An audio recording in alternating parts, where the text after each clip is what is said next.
thanks to Harry's and BetterHelp for sponsoring today's episode.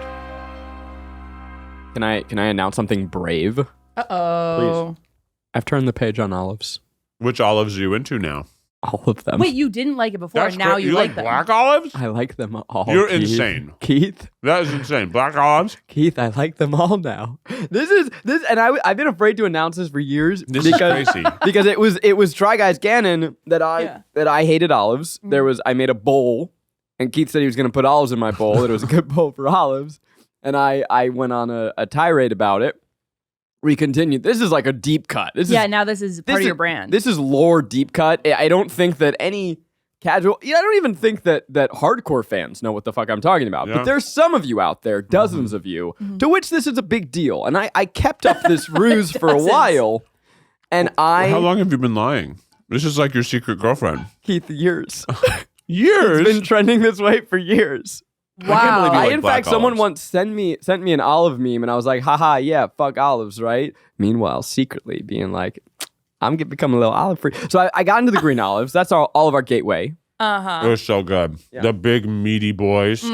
Yeah. Oh my God. But I've become a little Kalamata freak. And it is a result of going places like Greece. Even when I was in South Africa, they had excellent olives. Oh, it's just American olives that you don't really like? I probably would fuck with those. No, actually, no. I've come back and I went to like a bar and they had a little olive snack and I was like munching on them. Wow. I love ordering the olives at a bar. $7, Uh-huh. handful of salty little things that are difficult to eat, so it Salty takes little time. thing. Uh-huh. They make you swig your drink deliciously. You feel fancy. You feel very fancy. They're so fancy, but then also you feel fancy, and you have to spit something out. We love that. You like doing that? I love that doing something fancy involves spitting. I think that's a great contrast of life. Oh, it's juxtaposition. Well, yeah, because like so fancy, so upper echelon. Oh, excuse me for a moment while I spit out a seed. Like I love that. I think that's so funny. Yeah. It's like normally when you're being dainty, you would never. But this requires you to take something out of your mouth. Yeah. And I would argue that olive eating is a dainty activity, even though it does seem rough and tumble. I'd say it's one of the daintiest of bar snacks. I think the takeaway here is that taste buds change every 7 years. So check in with yourself. What's the food that you hated growing up? Because I'm going to tell you, my big three, of which I can only think of two, I eat them now all the time. Is it mushrooms and olives?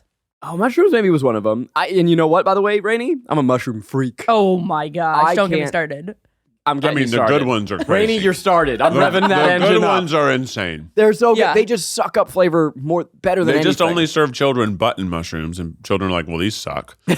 And Wait, what then are the good ones? What are you eating? Kremami? Shiitakes Oh. are the Nutty. most achievable good ones in the grocery store. Enoki.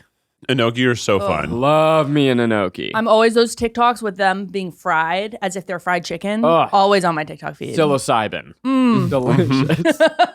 I just love I put chaga in my little tea every morning. What do you think of that? Because I'm like, is this a hoax? Who cares? It's delicious. Yeah, it's obviously a hoax, Rainie. Okay, you don't feel. Yeah, do So- you feel better after eating it? I don't know. Yeah. I have chaga powder. It's basically sugar with adaptogen mushrooms. I don't know what that word means.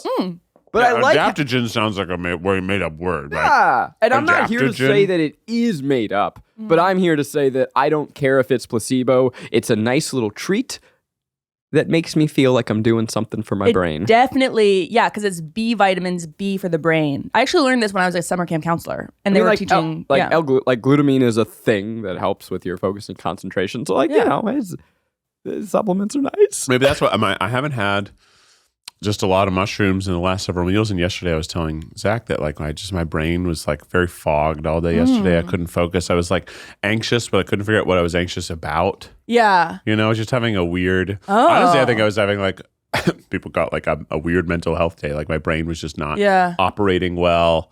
I wasn't like sad necessarily, but I was anxious. And I was like, there's nothing to be anxious about. Just sort of on alert. Yeah, I don't like those I felt days. anxiety, but I couldn't identify why. Oh, and then did you go Sounds to like sleep? a pretty normal day for me. Normally I know why. Like I feel anxious, but Yeah. I'm like, it's because of this. Right, I'm anxious about this. I think I I probably did identify what it is by the end of the day. I think that was just coming back from doing a different thing and going into the because we had the tours and the special, and then I had a different show, and then we're going back into the tour again this week, and we have catching up on responsibilities, and we had meetings, and my brain just couldn't lock into the things being said in those meetings because my brain was too full of other stuff. Right. There was no buffer time where it's like, okay, now I'm taking a break from this, and then we're gonna start this. It's just and I was like, all right, next meeting, totally different topic. I'm like, okay. Zach's been shoving spaghetti in his mouth when I'm talking so as to avoid the camera shot. I really, by the way, every time you talk, I go, oh, fuck it, let's go. Shoveling it into his mouth. I got a puttanesca. You're doing tomato and shrimp. Yeah. That's a coastal treat. And that's on Coastal treat. Italy loves tomatoes and shrimp, right? They have both. Hey, Italy, shout out. They do. What's Shout up, out, Italy? you little tomato shrimp You loving little freaks. They like pigs too. They like pork. All of their meats are like pig. Really? Yeah, I guess Right. prosciutto. That's Italian. I mean, all those cured meats are pretty Italian, and then they, a sausage ragu. Italian sausage is pork. Most sausages are pork. Not all, most. Have you guys been to Italy? Italia? No. When I was younger. Really? Yeah, it's a lovely How place. Oh, probably high school. I don't have that's a any. Oh my gosh. age to go. Yeah, it was great. We went with my family. We did, the big cities, Venice, Rome. What's the other one? Cut this out. Don't let anyone know we're stupid. Don't let anyone know. Fuck. Little Italy. No. New Italy. I would like to go back. I don't mean this may be outing him, so I don't know if he has talked about it on You Can Sit With Us or not, but Matt is thinking about doing a road trip around the countryside of Italy. And I'm just like, Maggie, go. Leave me. Go. You gotta go, girl. Yeah. That's so You Can sick. Sit With Us Taste Italy? Oh my God. I go too. Are you Rainie? It's a work trip. And now it's on the company for And the now company. it's on the company for the company. You can ride with us, and it's a ride along. Oh my gosh. Oh, that would do crush. well. That would do well. Like I kind of, because I work so much, I live vicariously through her. Like if I'm like, what'd you get up to today? And she's like, I just hung out. I'm like, no, you gotta live. You gotta live for the both of us. Yeah. Becky's, because we're on tour and busy, every time I'm like, I've got to go do this thing. Becky's like, that's fine. I'm just adding a day to my European trip where she will leave me for 2 weeks and Henry and I will become bachelors of Los Angeles. Ooh. And That's the way to do it. he'll be eating nothing but takeout. That's not true. I know how to cook for him. Does he have favorite foods right now? Big food episode, by the way. Yeah, he loves bananas. I mean, come on now. Yeah. He likes a lot of stuff. And apparently Becky today got him to eat some broccoli. Big. So, do you get surprised by your coffee? Just This is so shocking. Which, You want to round out my big three? I hated bananas as a kid. Oh. I don't know. they are different now. Mm-hmm. Like the bananas we eat now are not the ones you had as a child. And they might be two different, like 2 bananas away from your childhood banana. So fucked Yeah. up. So fucking crazy. I'm sure we've talked about it. How could we not have? But there is a parasite that attacks the bananas. So scientists are always engineering the next bananas to be parasite resistant. But eventually that parasite's going to learn it's going to eat that banana. So the bananas we have now are not the bananas we used to have, and not the bananas that before that. We could have a we're on, bunch of diversity of banana, but instead we want mono banana. We're on banana 8. Oh my gosh, I don't think I knew this. And when you go to other countries, they have their own bananas. So bananas are just susceptible to parasites. And All that's one of the plants main are. reasons why, like, when you go to a new country and they have the dog sniffing, the dogs Oh, who that's why are no sniffing, fruit. they don't care about your drugs. I mean, some countries care about your drugs, Right. but they're looking for fruit, because if you have a parasite-ridden banana and it touches ground in, Gonna wipe out the say, bananas. Mexico, whole country's fucked. Like within weeks, months. Like it And is. Hawaii, Oh my gosh. even though it's America, has you can't bring stuff from the mainland to Hawaii and vice versa. Because Hawaii is its own, it's basically its own ecosystem, yeah. So you heard it here on the tripod. Don't put your drugs with your bananas and apples. They're for gonna sure. find it. That's for sure. That's for, you mentioned it by way of your anxiety, but going back a little bit, we just had our 10-year anniversary show. yeah. Uh, And it was a crazy time. It was wild. I mean, the fact that we got back from 3 Ethan Shores on Monday. Yeah. And Wednesday we did a completely different Insane live show with different special guests, with different segments. Eugene was there in full drag. Yeah. Like Gorgeous drag. Beautiful. I don't know really if we have fun maybe show. 45 minutes to just talk about how hot he looks. He looked good. Kind of like he's done drag before, and I'm like, cool, yeah, fun. No, this was like, was beautiful. You are a goddess. Yeah. Insane. Sort of an angel getting married look. Yeah. But we had like great special guests, lots of fun segments. We had a live audience. We were streaming it out. You can watch the whole thing right now on Second Try. We did a little rewatch this last weekend to relive through the moments, which is great because we never actually get to see our shows. Yeah. Right? Like you do a show, and I don't watch back the entirety of the Eat the Menus, although we put out one so far, and I watch it for notes, but I don't get to sit back and enjoy And just the show that we put on much. So that was really fun to do. And let's talk through the show. 'Cause Yeah. the show is a blast. Well, one of the big exciting things is that we had a bunch of special guests. Yeah. Which, like, it is so lovely and meaningful. And I've still been, my heart's been a flutter for a little bit, right? Because it's the 10-year anniversary. So I'm obviously feeling nostalgic about this thing and looking back. I think it's important to, like, mark chapters in your life and celebrate it. It's easy to just keep going. But, like, wow, look at that. Yeah. You turn around and look at everything you've done. But the fact that we're doing this 10-year anniversary, that we have the whole TriCast with us, that's deeply meaningful in and of itself because it means that all these people trust us. Yeah. But then we have all these friends from across the YouTube Across and media the world pond of YouTube. who have no reason to, like, be there at our 10-year anniversary show, who are not gaining anything by supporting us in that way, but they want to. They're and down. that is, Yeah, and it we're really friends. means a lot. Yeah. We had, so we did Trolley Problems Live. We'll go through all of this, but I'll just hit it top level. We knew that Sam Reich was the only person that could step into that role of host. Yeah. That was so cool to have him. We had Grant O'Brien as Hot Keith. We had Quinn as Hot Zach, which was really fun. Ian Heacox came and initiated us into the 10-year club. Who else? And we had a bunch of friends send in messages. So we had messages from Sophia and Hank and Grace and Mamrie. Jamie was there. Yeah. So it was like this really fun. Mythical Josh also came out and roasted us. I don't know if we dropped his name. That was the best one. That was so fun. So it was, a lot of these people we actually have used in content, or we have just legitimately have friendships with them. But it was so funny because we have chatted a ton with Sam throughout the whole Second Try process. And I met him for the first time when he came on and Eat the Menu Michelin. But you met him in person for the first time at our 10-year anniversary special. When he was wearing a Trolley Problems conductor outfit. Oh my gosh. Yeah, like what a fun. We've talked more, like tons of times. We send each other just little messages here and there. We flirt, whatever. But this was like, holy shit, you're there. You're real person. And it was. We owe all these people like so many dinners. I know. It's And you know what's fucked up? Sam, the next morning, before I could even, because we went out late that night. Right. We went out to Korean barbecue, had ourselves a little feast. It was fun. Sam sent us a thank you email. That bitch. We were like, dude. Oh my gosh. We have to thank you. That absolute bitch. Wow. How dare you? I know. The kindness of your heart that you thanked us for letting what? No. For helping us. Ugh. So sweet. Yeah.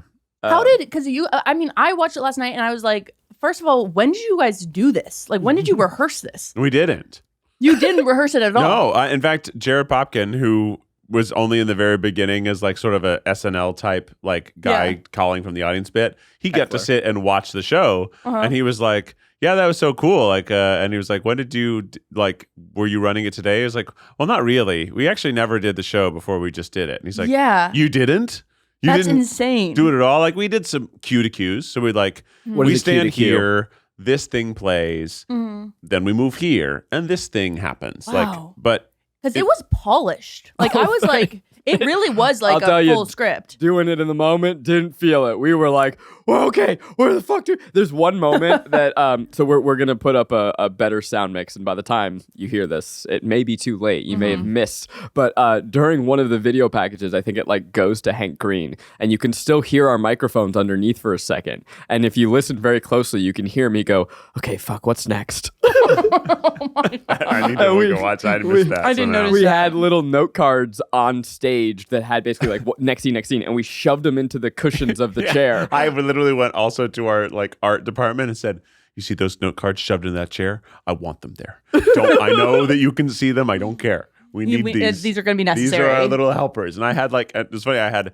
some in a jacket that I knew I would put on. So I had like placed little clues for myself around the stage because we were like, okay, I know I say this, and then someone says this, and then which one of us throws to the package? Which one of us throws to Hank Green talking? Like it was because we never got off stage.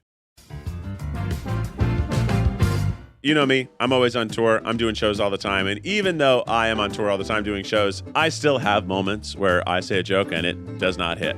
Every comedian knows that not every joke always delivers. But let me tell you, Harry's always delivers. They send the best quality razors right to your door for a fraction of the price of the big brands. Because better designed shaving products at a better price is no joke. It's Harry's. I've actually used a lot of different Harry's products. The shaving products are awesome. They have a great weighted handle. It feels very smooth when you're shaving your face. It's very sleek. It's nice packaging. And it just looks good in my bathroom as well.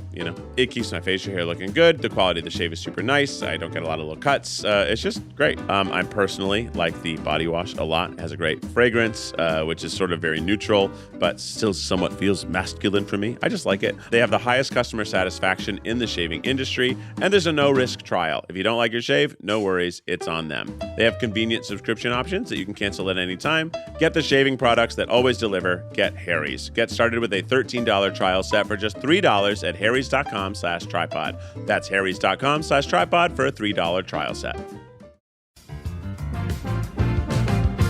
This show is brought to you by BetterHelp. It's almost Halloween. In October, it's the season for wearing masks and costumes, but sometimes in life, are we? There have been many times where I wasn't sure about how to be myself. A lot of the times we were first dealing with fame and we'd go to parties with other famous people, I had this huge sense of imposter syndrome and it kind of felt like I was wearing a mask. Wouldn't it be nice to be able to unleash our true self in more of those environments or even accept the parts of ourselves that we're having trouble accepting? Well, therapy can be a great way to dive behind the mask, so to speak. I think therapy is great. It is something that helps you have positive coping skills. It can teach you how to set boundaries. It empowers you to be the best version of yourself. And if you're thinking of starting therapy, give BetterHelp a try. It's entirely online, designed to be convenient, flexible, and suited to your schedule. Just fill out a brief questionnaire and get matched with a licensed therapist, and you can switch therapists at any time for no additional charge. Take off the mask with BetterHelp. Visit BetterHelp.com/tripod today to get 10% off your first month. That's BetterHelp, HELP.com/tripod. Yeah, I can't believe you guys didn't have a moment where you're like, wait, whose line is it? Wait, oh shit, that's my line. Yeah, I mean, this is definitely the result of, we couldn't do the show without 10 years of experience, right? This is clearly great, we know how to work together, we know how to do this. Mm-hmm. Let's go, let's have some fun. But what I was most impressed by, and I want to shout out props to those people, is that all of our guests and the TriCast who had even less prep than us. At least Zach, Eugene, and I walked through the cue to cue, so we knew what the show was. We wrote the show, so some of it we knew. But then people came in and they only had 30 seconds or 45 seconds of stage time, and they crushed their 45 seconds. They in the lie detector, every TriCast member is crushing it, and also taking their moment with they own the stage in that little bit. So funny, which is as a digital performer, you get to be reminded that these people are also well-rounded performers outside of being able to do things that are highly edited. These people can do it live. Rosanna Pansino was crushing it with Johnny in the Without a Recipe part, and everyone was crushing it in the lie detector. It made me feel awesome. I was just impressed. Not that I didn't think they could, but it's thrilling when you're on stage and you're watching people that you brought into the fold because you trust them do better than you thought they would. Yeah. I love this current era of the Try Guys because everyone is better at performing than me. It's really nice that I always wanted to direct and I then became on camera, but now we're really getting to a place of I have my little toys and I can put them in different places and the toys can do the fun stuff. And a lot of the show is just, hey, make fun of me in a new way, which also is my favorite thing. So fun. So you want to talk about the creation of the show? We had come up with an outline, but as we were writing it, we were also on tour for Eat the Menu. Mm-hmm. We were also filming God knows what. There was one... We're shooting our Fun City season. Yeah, we're doing the scavenger hunt up shows. So sometimes there would be like a production call. I'm like, hey, sorry, I'm like covered in sweat running through downtown Miami. Mm-hmm. Oh my gosh. But we were on Eat the Menu tour. We flew back on Monday. So Monday was spent on an airplane. Right. So that day is a wash. Mm-hmm. The show was on Wednesday, 2 days later. So we were like the week before kind of trying to do some stuff in our hotel room, but there were things that were written and polished 48 hours Tuesday, before. Rachel's like, oh, I'd love to read through the script. And we're like, yeah, we should probably do that.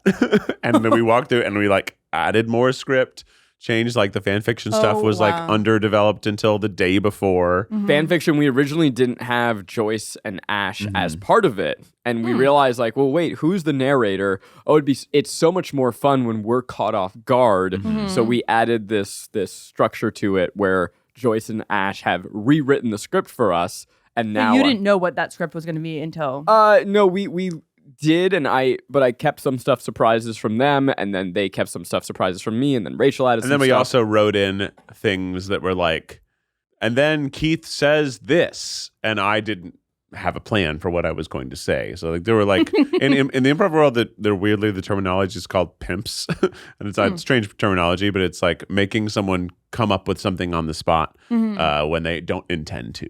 So we pimped it out all over. Yeah.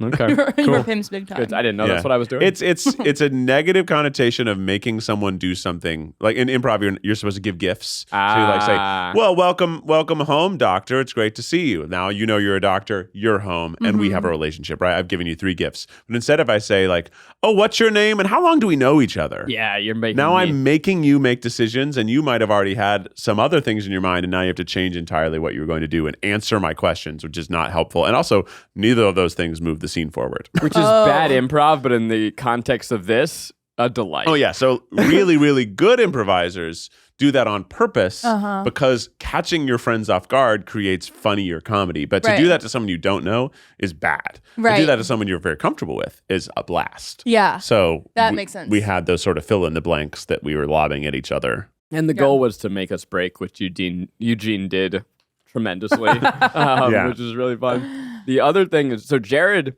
wasn't able to join. I was wondering about that. Yeah. Was crushing to us. Because he was there physically. So let me talk about it. So Kwesi and Ryan were both in Europe, but Jared just had like work conflicts. And we're like, what the fuck are you talking about, Jared? No, you don't. We're going to make this work. But he couldn't do it. And then maybe a day or two before. I think Wednesday morning. No, because I had at least one day. So it would have been Tuesday morning. Tuesday morning. So literally 30 hours before, he's like, hey guys, so don't kill me, but I'm free. But he just asked to come. He's like, I'd love to come watch the show. Yeah. We're like, no. You're working. We're putting you to work. Fuck you. There's no way you're just going to come watch the show. And so I felt like the whole time leading up, we were like, the opening is missing something. Like it's very, we knew we wanted to do like a very earnest thank you to the audience, but like, how do we move from that into comedy? And so that morning we wrote the bit of Jared being a heckler in the audience. It is one of my favorite bits of the show. Yeah. So just fun. Classic. Yeah. Of him in disguise. He was in sunglasses and a giant mustache over his beard yelling at us. But then Jared just stayed in character in the audience the entire show. And kept the mustache on. Kept the sunglasses on. The camera was never on him again. Nope. But I would be performing and I would just see him and he would be laughing, but he's not laughing as Jared. He's laughing as guy number 2. Yeah. Oh my gosh. Yeah, it was so funny. What was I going to say? I forgot. I had something I was going to segue into about the show and it just ran out of my brain. Well, I've got a question about, so in terms of the script, I'm wondering, and just like, so there's this moment that really stood out to me, which is Grant and Quinn dressed as like penis, vagina, and they're like, well, there's one thing we haven't tried. And they all of a sudden are like having sex on stage. Like, I don't know. Who wrote that? Did they agree? Did they know that was going to happen? Okay, so this is an important question as well. So thank you. So I wrote that bit, and I wrote an even dumber bit that they were like, "That's too dumb." And we're like, "Okay," and then we rewrote it. What was the dumber bit? What was the dumber? The dumber bit was that. Well, it was the first part of the bit where Grant did everything that Grant said was the original writing, but I had also written for Quinn just a completely different style of humor. Rather than trying to do a Zach impression, I just had him doing bad versions of the same jokes Quinn was doing. So instead of Grant was doing like puns about penises. Like, I have a big head. I've been shafted by the industry. And then I just had Quinn saying, I love fingers. That's so funny. And then Grant would say, like, you just got to have big balls to do this. And then Quinn went, fingers are the best. And it was too much. And they changed it, which, too bad. I think that's... So the original bit was basically that they were going to have, like, insinuate that there's one thing we haven't tried, and then they were going to step forward to make out with each other, and we were going to run out and go, guys! Save it for the end of the show, and whatever. But cut to backstage, we, as we said, had not run the show before. And so one of the main things we had not run was our costume change. And we knew it would be hard, but we kind of just all were like, yeah, we'll figure it out. And so we are in, I'm a sexy fireman. He is a sexy ladybug. And we have to get into our full tuxedos. And so we are frantically getting dressed. And we are in, each of us probably occupy about a 2 foot by 2 foot space. But again, there's also 3 people around us. So it's very crammed. And my tie disappeared immediately. It was on the hanger, and somehow it managed to get 5 feet away from me under a table. My bow tie also disappeared. Yeah. Now, I would say that, getting dressed was hard enough. And when our tie and bow tie were missing, we should have just been like, cool, ready, go. In that moment, We need the ties. I went, if I don't find this bow tie, this whole show is ruined. I've been there. And I'm digging under. I'm like, look for the tie. And everyone around is like looking for it. I'm like, you're not looking hard enough. And then I get on the ground and I'm like, there it is. It's under the table. We also somehow got tangled. Like, I was sitting next to Erica, who had your stuff, and you were sitting next to Noelle, who had my stuff. And it got all tangled up. We also had microphones, and the microphone wires got caught on my ladybug wings. And everything was just getting caught. But we get out there. But basically, because they didn't know what to do and they were stalling, they just made their own decision that Grant should try to insert his body into Quinn's vagina costume. Wait, who is they? Quinn and Quinn on stage, live, came up with that choice. And so that led to... Oh my God. That led to Grant Haktuaing onto Quinn's body. I can't believe they did that they came up with that. That makes sense, because I was like, wow, I can't imagine this being written. I mean, we knew, we had told them, like, hey, if you need to stall, think about what you might do. Just keep doing stuff. But we didn't think we'd take that long. And we did. And we came out, did the bit, moved on to the next piece. I think the secret to these kinds of shows is shorter is better. Every segment, aim a little shorter in your writing, because it will go long, and try to get out of the bit as soon as you get into it. Yeah, and I think that's something I learned from you too, is that, especially in the Eat the Menu tour, the more that we are next, it's the audience just goes like, holy shit, so many exciting things are happening. Right. And once you get the biggest laugh or the biggest cheer, don't fight it, ride it. Right. Yeah. That is they are giving you the momentum to move on to the next thing. And so there's a very clear energy when you're on stage of oh, we got it. Scene's over. It doesn't matter what I planned. Right. Because if they've said, I'm happy, next. We did it. And then similarly, you can go and see the lie detector. We actually, I think, because we had everyone doing 2 questions as part of it, I think the last questions, the penultimate one, got a bigger response than the last one. So I was like, that isn't a strong enough out. We need a new out. So I said, Eugene, did you have a question for us? Because I was like, Eugene will come up with something to give us an out. And even if what he does doesn't come out super hilarious, I know that I'm ending this as soon as he's done. Right. So I will give whatever energy is required for us to feel like this ended with enthusiasm. Because otherwise it was going to be oh, well, and I guess that's it. And that's not how you want to end a segment. You want to end a segment okay, we got to stop this now. You want to have an energetic response on your ending. So if you do miss one, it means you have to find another one. Yeah. So, You got to come up with one right then. right. And it was funny because Eugene is like, I guess I can ask a question, which was he was not supposed to ask the question. I just was like, we need a new out, Eugene. You're the only person who hasn't asked anything. So, and he did it. And it was great. So you may have seen in the show, if you watched during trolley problems, Sam gave us a bunch of options. One was for Keith to chug a pitcher of hot dog water. Oh, yeah. Way too much in that picture, too. It was crazy. Yeah, that was. What were they thinking? The other option that the combination of Sam, Eugene, and Rachel chose was to wax my butt on stage. Yeah. And I'm telling you guys, I couldn't drink that hot dog water. We also, like, unofficially, we had this thing of like, well, if you pick one, I'll pick the other. Yeah. You want to create variety. But then it got to, okay, I hope they really thought through how we're going to do some butt waxing on stage in a live audience. Mm-hmm.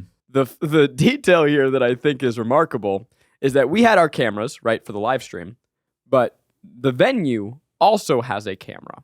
And there's a camera that when you are in the green room, it's a camera that's hidden kind of up in the theater. In the stage lights. Looking down, and it shows you the stage. It also shows you the crowd. It's basically from the stage looking out. And it's so like, it's meant to be invisible. It's kind of a security camera angle too. Yeah. It's like if you are in the green room, you want to be able to watch what's going on. But if you're in the audience, you don't want to be aware that there's this camera. Yeah. So it's a secret camera. We did not realize until this was happening. I didn't realize at all. But Rachel's looking at her monitors, and then she sees another monitor. She goes, "What's that angle?" Because it is looking right at me, at the whole thing. And so just watching the butt get waxed. You can So just see Zach's little butt on the camera. So my butt is obscured to the whole audience, but there's this great cell phone video that Rachel has that is this like security cam angle on me, which it's far enough away that you're not really seeing anything too awful. Mm-hmm. And then she pans over and Grant and Josh are watching and dying. I need to see this. I haven't seen this. Oh, video it's yet. so good because everyone in the crowd is like, "What's going on? Is it real? What's happening?" Meanwhile, they're like, "No, I'm seeing that's bare butt and that's wax." It was a wild little show, and I put Grant's toes in my mouth. Yeah, how's that? What'd you think of that? I felt nothing. Wow. Platonic. I felt nothing, Yeah. and I think it wasn't intimate enough. It didn't even have a flavor. Really? Not even That's skin? surprising. It was hard. Oh, bony? Yeah, Oh. like the toe was like tough, Right. Yeah, I get that. but yeah, not a lot of no flavor, which I'm happy about. Was happy about that. Better. Yeah, he did. He freshly washed it, so I guess there's no like natural Yeah, and skin flavor. and it was funny.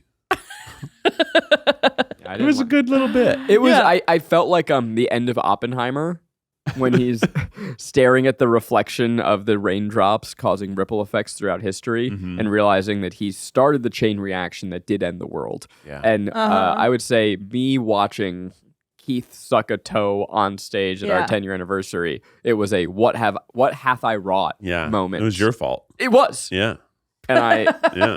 I Although it was my idea in the live show to do it. Oh, okay. Okay, good. The Not genesis the was original, not the original idea. But then I was like, we were gonna do this cake bit, Yeah. and like, and then we could do the foot cake and just have it be Grant's foot, and I'll have to suck his toe. Zach. Yeah.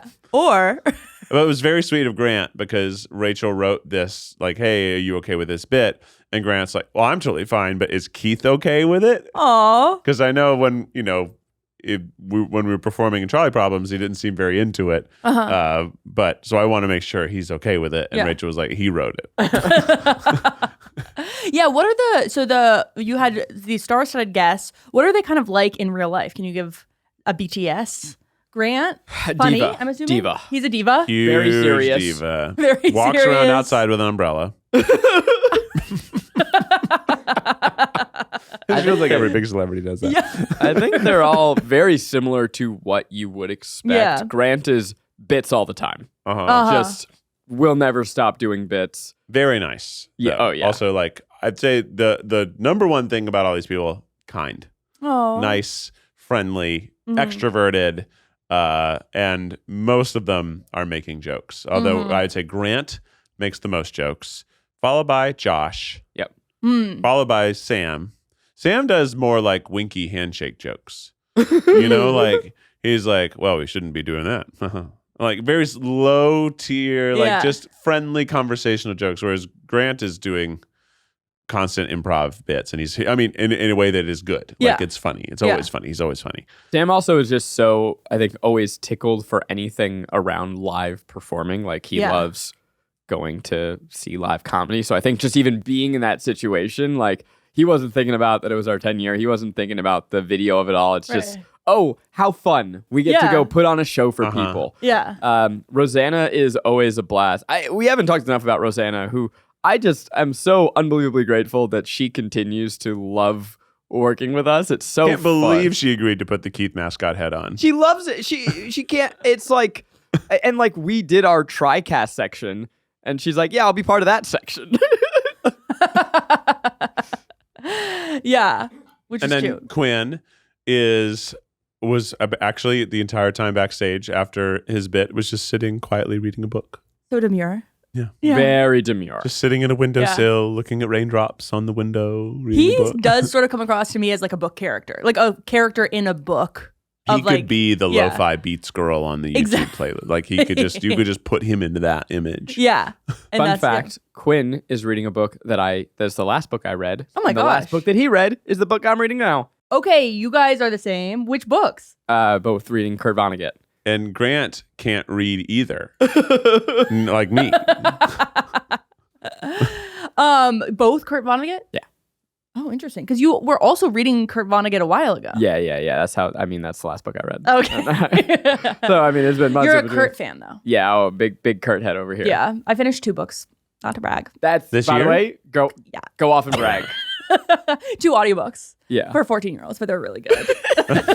You did come to our office the other day and you're like, I just finished reading this book. My mind is spinning. It's for 14-year-olds, but you should all get on board. Yeah. It's the classic 14-year-olds solving a murder. We It's love like that. you are breaking so many rules. Like you're committing more crimes than you're fixing. Who did it? Oh my gosh, 2 people. One person thought he killed her, didn't. Then the other person did, and it was her sister. Oh, that's fun. Yeah, it was spicy. And the first person was holding her up in the attic, and he thought that it was her, but it was just some other person. It didn't really make sense. Wow. Yeah, it was awesome. I loved it. But anyway, so Quinn he's a reader. Oh, yeah. And so did you give for Miles' segment, which by the way he's not here because he's touring. Go see Miles. Go see Miles. Actually, it's all sold out. You can. Yeah, most Some of of it's them sold out. aren't. So go get tickets. Yeah, but so were you just like, you need to roast us? Yeah, I had called Miles. We originally were going to do the whole show as a roast. Yeah, But so the show is secretly a roast. If you notice, everything is kind of making fun of something that we've done or one of us, but it was going to be full roast. Yeah. Like roast. And we decided against it for a couple reasons. We didn't feel like we had the time to get writers and for people who would need the writers. There was also we didn't know how much we could spend on this. When we've done live events in the past, they've been ticketed. And so we have a very clear budget because we have a estimation of how many tickets we're going to sell. For this was just on second try. So if you're subscribed, you get it. How many new people are going to come into this? This was kind of more just for the people already in that ecosystem. So we had to budget it pretty modestly to, not but I feel blow like you a ton did of money on. a good job of okay, what can we do that's not based on money? It's like my relationships with these other YouTubers. Yeah, and also to there's the reason we set it in the theater is because that gives us the feeling of a lot of production value. It's very specific. We tried to, you think about Moneyball, how do I get the most for what we're putting in? And when we looked at it, the roast wasn't gonna yield as much as this variety format. Right. Also, the way a roast works is that everyone is roasting and also everyone gets roasted. Right. And it's not really fair for the TriCast to get roasted like their us. boss, Yeah. It's just not fair. Right. They don't have the experience with us, nor do they necessarily have the experience roasting or being roasted. It also takes so much more work for the guests coming in. Yeah. You gotta prep. To ask Sam to host Jolly Problems, what a delight. Come in. Give them some note cards with questions. Yeah. Have fun. Have a good time. Grant, you're a penis. Tell some jokes and spit on Quinn. Whereas, Let me tell you, actually, Grant, I wrote the jokes for Grant. He said them verbatim. It did not seem like he was reading a script. Like he Yeah, he's memorized so good. them and delivered them completely verbatim. Like these are the types of jokes you can make. He's like, okay, cool. And then he did the exact in order the script. That's an actor. I was like, damn, dude. yeah. Does he that's have an amazing. acting background? Oh yeah. Oh, okay. Yeah, he's an actor. Yeah. He is an actor. Okay. So what was I? That it's to roast. It's a lot of work to Yeah. put someone up on a podium for 7 minutes. Yeah. To make a joke about every single person there. Yeah. But when we were looking at who within our group could pull off a roast really well, would be happy, excited to write it themselves, and if we wanted to, we could roast back at the end. Yeah. It was Miles. Yeah. He was like the beginning of it. We're like, if you went too far, you could also roast him a little bit. Yeah. We were like, you are going to knock this out of the park. And so originally it was just, hey, roast us. And then about a week, maybe a week or two before, I gave him a call and we had this framing device idea of what if you did it as things we've made you do at work. And so that was the only instruction we gave him. He came up with this really fun structure, which was the suggestion box at work of like, these are things. It's just a great joke writing framework, really smart. I can't take any credit for that. But we didn't see any of the jokes before. Nope. A lot of trust. For that. Yeah. Well, we trust him. He knows It'll be fine. It was great. That I think that and lie detector are my two favorite parts of the. And he whole doesn't show. work for me. He can make whatever jokes he wants. No, I mean, I can't make people do or not do things. Yeah, he was a hired contractor. Freelance. Yep. But he was so funny. Yeah, he was really great. It was just a fun show all around. The audience was great. We said hi to a lot of people who hung out by the stage door who admittedly said they did it because Zach whined about not having any guests to say hello to him in Atlanta. And that has changed. The Eat the Menu tour has changed because everyone felt bad that Zach was all alone. And now 60 or more people have been hanging by the stage door. And one of them I have to fly out at like 5 a.m. So everybody put your phones up and let's get selfies real quick. I'm sorry. I have to leave like 10 minutes ago. Yeah. But Zach hung out with all of his new friends. Did we tell you about this on the show yet? Well, you told us about complaining. Yeah. On the The show. Atlanta. No, it was so many people were like, we're here because you said that no one cared. And I'm like, this is mortifying. This is worst case. This is worse than no one beat. No, it was so sweet and It was lovely very to sweet. meet people. Yeah. But the idea that like multiple people were like, well, we didn't They want felt you to bad be for all you. alone, you pathetic loser. And a shout out to the fans. The fans on the Eat the Menu tour have been amazing. The crowds have been so so fun. energetic and so fun. And the eat and greets have been a blast. Sold out shows. It's been so fun. But shout out specifically to one fan who gave Zach and I personally refurbished Game Boy Advanced consoles. Oh. Like he refurbished them, made nice. Oh my gosh. These are Japanese Game Boy Advances that play 3 generations of Game Boy games. Yeah. He made a gift box where he carved the foam to put the things in. He made them color coded. So Zach got a green sort of clear case that was Shrek themed and got a copy of Shrek 2, the video game. Oh my god. I got a Charizard orange see-through with a Pokemon Red Japanese, which I then tried to play and realized it's impossible to play a game entirely in a foreign language because I couldn't even figure out like how to throw a Pokeball because I didn't even know which word said item. Yeah. Like, but I tried to play. I got all the way where I got my Squirtle. You got your Squirtle. I fought some Pokemon and then I'm like, okay, I don't know how to heal these things. I don't know who heals them. This is the end of the road for me. But you can put the cartridge on a shelf and then get some other games. Yes, yeah. And but it was a very, very kind and cool gift. And thoughtful. And thoughtful. Time and went into it. It was really wonderful. So shout out to that person. Thank you. That was very, very, very, very, very kind. In Boston, we also got a very large crocheted Triceratops that had a 10 on one side and it says Zach on the other. Keith has one that says Zach as well.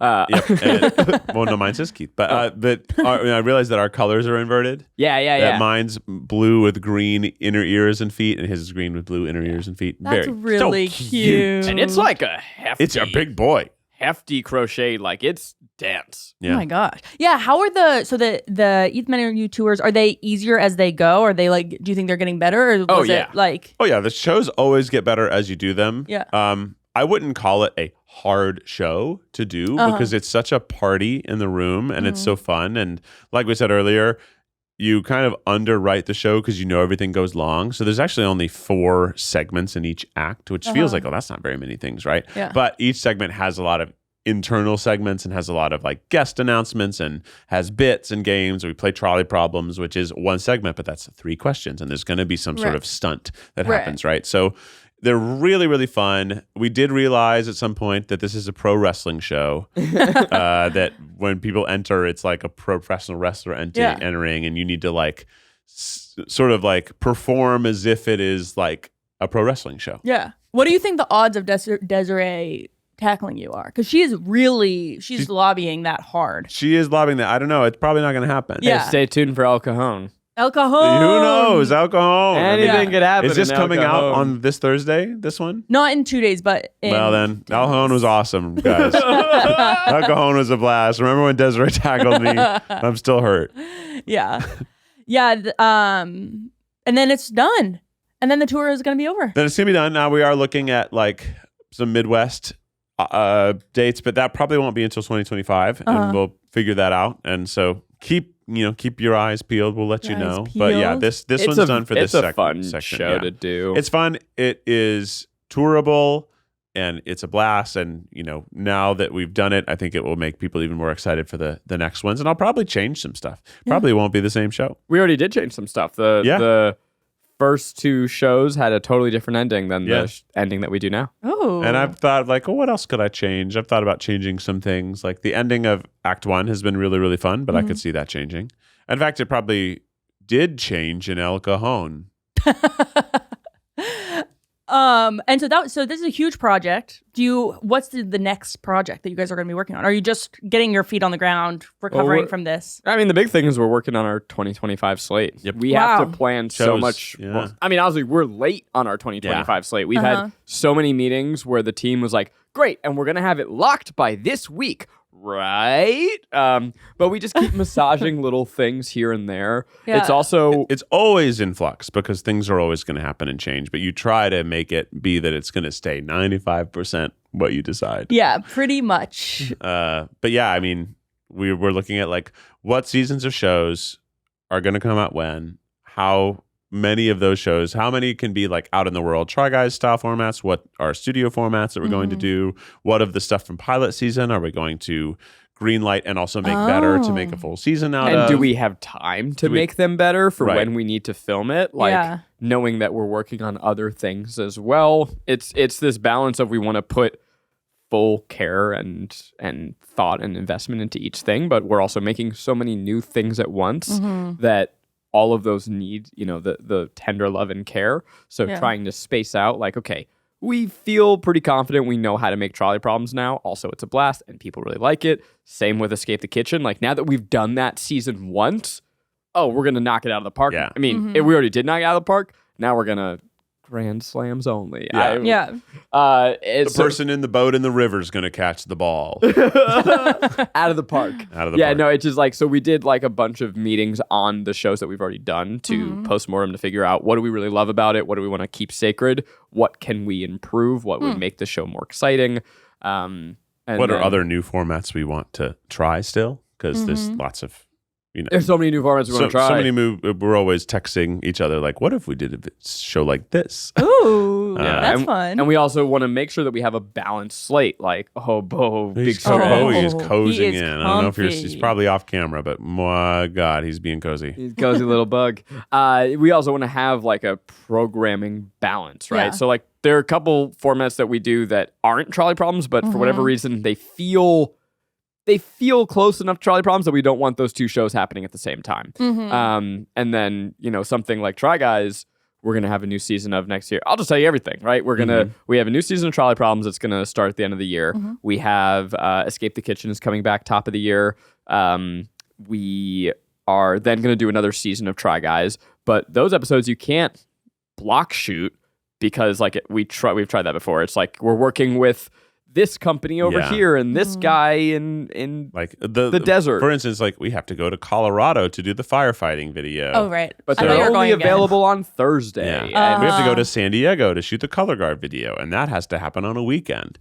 Like, Try Guys videos are mini docs. They They're are experiential comedy mini docs. So you kind of have to lean into the event that's happening, especially if you want to, like, we had to go around an actual competition for color guard. So that means that's when we have to shoot it. Right. So, and when we look at a lot of those performative things, because when we do a Try Guys season, I think with this last one, it was a good scope of like, okay, we should do one of like a occupational one. We should do one that's like a creative passion one. We should they should have those different types of mini formats in each season. So you feel like, okay, you get like a firefighter episode, you get a color guard episode, you get a lie detector episode, you get a photo shoot episode. Those are like the things we did. So when we do new seasons, like we want to kind of have that variety as well. And that makes it really hard to shoot all of them in a week. Whereas Trolley Problems, you can shoot 2 in a day and you can shoot 8 episodes in a week. There's a lot more prep for pre-production and writing. You have to write, you have to work a month ahead, but then you can actually physically shoot it all. Right. I'll put this out to the world, is that things like Trolley Problems especially, but Escape the Kitchen, those are shows that are begging for cool special guests. Oh, a special guest for Escape the Kitchen is exciting to me. Yeah. Sound off in the comments. Who do you want to see? Rachel Zegler. Okay. She's on Broadway right now. She's busy. Yeah, she is busy. We gotta do a different. Oh my gosh, who's her? Yeah, Rainie, who do you want to see? Rachel McAdams. Rachel What other Rachels can we get? The Rachel season is really funny. Rachel Bilson. Rachel Bilson. Rachel yeah, Bloom. Rachel Bloom. Oh, she would. I think I can get her. She's like one of the. I was in the stand-up comedy world for years before Try Guys took off, and I mean like behind the scenes. Wait, I was taking tickets. I was helping put on the shows. Oh, and so wait, this is an untapped floor. Okay, we can talk I know about it.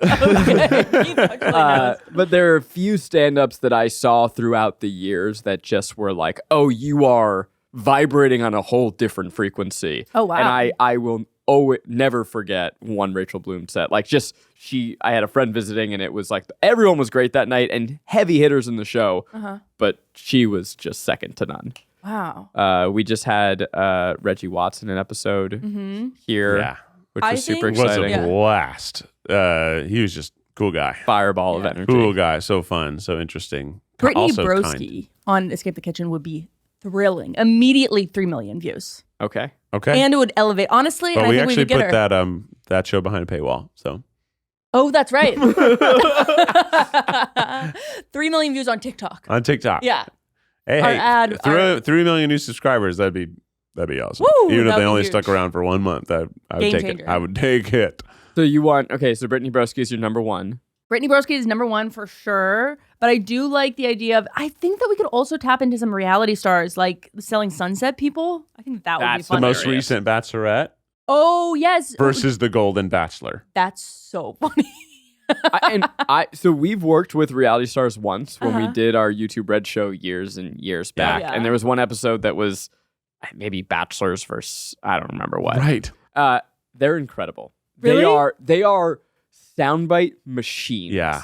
Because you think about it, like if your job is reality TV, you've already gone through the ringer of working with the Bachelor crew or what insert show here. They're so good at being on camera. That's been fun, like, because I follow a couple of those people still that we met on that Squad Wars, and it's been kind of fun to follow a Bachelor contestant's life, be like several years later. Yeah, what where, are they like, up this to? wonderful woman, her name is Kayla Quinn. Kayla Quinn.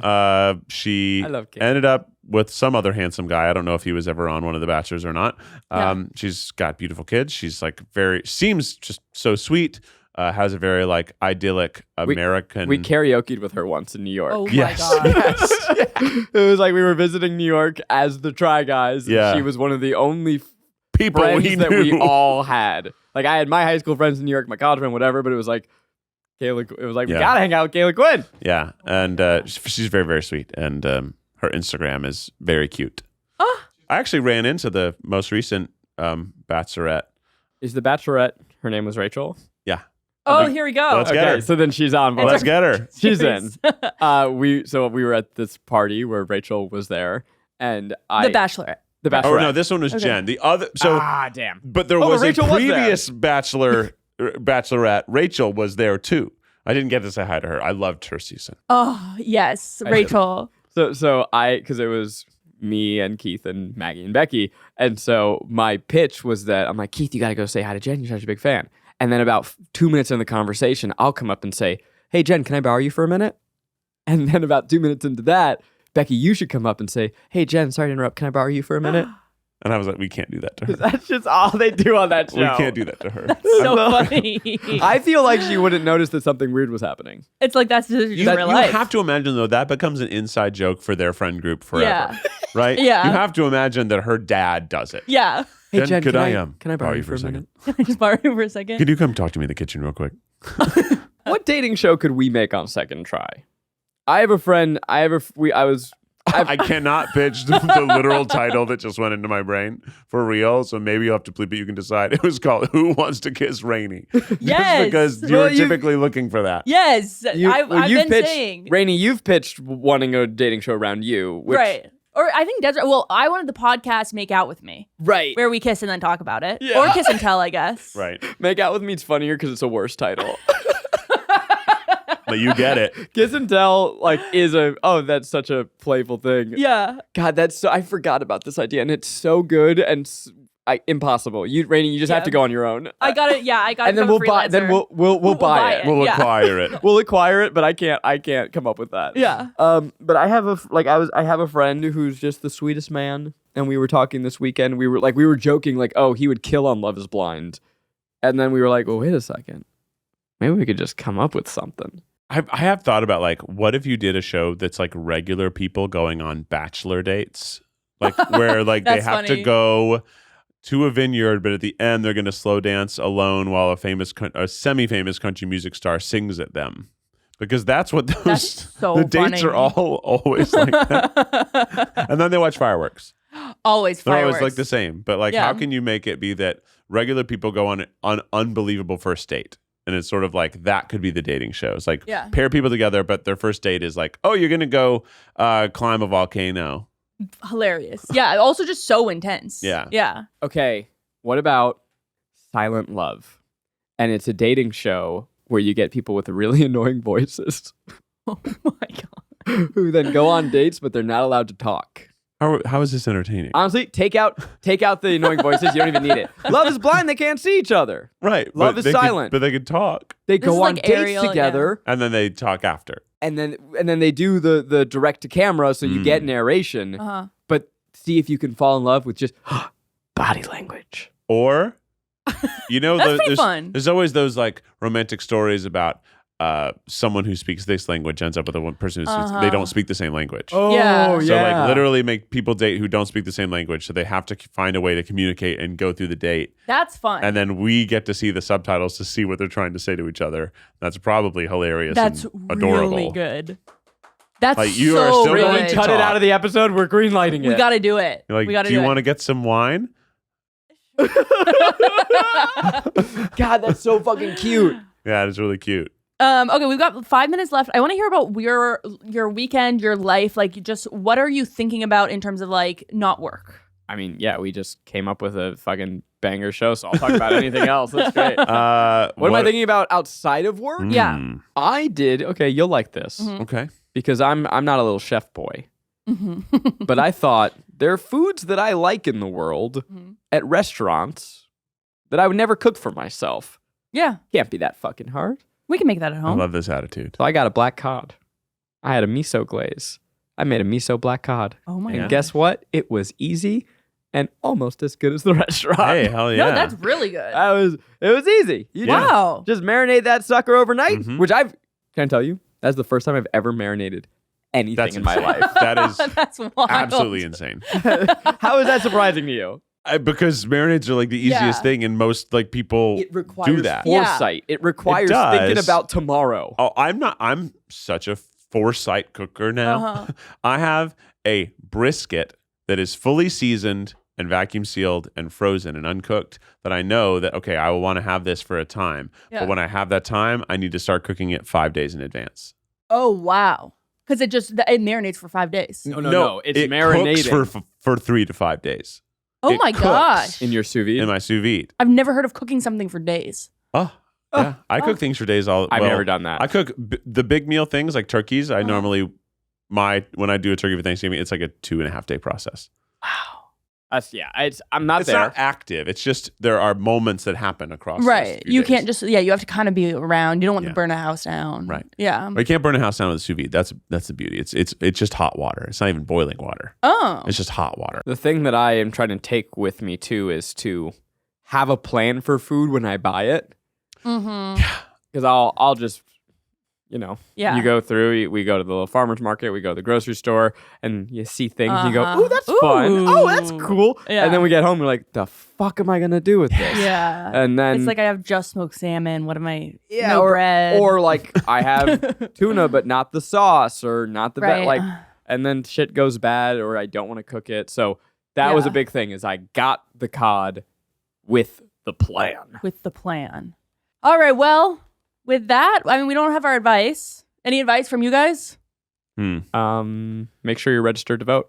Yes. Yeah, Amen. that's the best advice I could give too. Yeah. Down ballot voting is important. You Yep. care about your community. Also, if you move to a new place, Mm-hmm. like this happened when I moved to California, I was like, well, I'm from New York. I care about the New Yorks. I don't care about this California stuff. I'm like, no, you do. You live here now. Yeah. So Yeah. It matters. Learn about it. Register where you live. Mm-hmm. And unless you live in a swing state and you moved out of it, maybe you stay registered there for. And then my best advice, and it's going to be a pain in the ass. You feel like you're in high school or college again. Get your frickin' mail-in ballot. Yep. Sit down at your computer. Go through each thing and look up what it is, and look up the people who are saying what they're voting for, and if you align with them and why. Yeah, and read both sides and look who's funding voter them. guides are helpful. Oh. So some bills are being put forth by people, and in LA a lot. I don't know if this happens in That's- other places. There will be two bills, and they say they're the same thing. And basically, one is a conservative bill and one's a liberal bill, but they're like titled almost the same thing. Like if it was like the bill for greener grass. The bill to make grass a little greener. Like what? They sound like the same Yeah. thing. They're totally different. One would be to stop See, watering grass. this One would makes be me to water mad. grass 30 times. Ugh. Yeah. And so you do have to do your research. They're Yeah. constantly trying to swindle and trick people. Yes. And you just got to look it up. Yeah. There's voter guides. And if you are if you're one of my friends, and for some reason you're listening to this podcast and not just talking to me directly, Yeah. I'm happy to tell you who I vote for. Yeah. And I'm happy to share my ballot, and you can look at it, and Yeah. you don't have to agree with everything I vote for, but I will have researched it. Yes. My parents used to have a night with my neighbor, and they would just go through the ballot and decide and just discuss, like, this is what I know about it. This is what my friend get a says. bottle of wine. Yeah. Make it a little activity. Yeah. And just set some time aside, because you don't want to be racing through it the day of or the No. night before, and ultimately you'll be like, I don't know what the difference in this is. And Yeah. I'm overwhelmed. Yeah. Yeah. Well, Keith, hit us with the official Tripod theme song. Ooh, take a black pen and fill in the bubble. Make sure that you keep the pen inside of the bubble. But what if you accidentally got a little of the pen outside the bubble? Does that make your vote not valid? I don't know. I'm always worried that will happen. It's the Tripod. Have a good ass week.